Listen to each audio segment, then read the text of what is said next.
Dito po tayo ngayon para tignan, nag-inspection po kami kasama ni Governor at inikot namin, tinignan po namin yung mga damage at kung ano yung mga pangyayari. At nandito naman kami ngayon dito sa distribution center upang matiyak na maganda at sapat ang ating mga supply para ibibigay sa mga nangangailangan.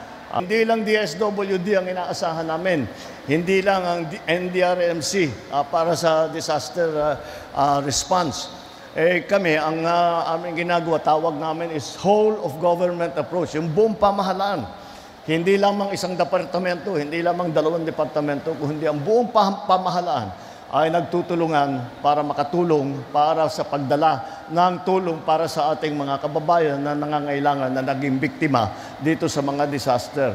Kaya po ay kung titignan po ninyo, marami pong galing sa iba't ibang ahensya at huwag po natin makakalimutan ang ating mga private sector na tumutulong. Hindi po kami titigil, gagawin namin, hindi po mauubos ito. Huwag kayo mag-alala.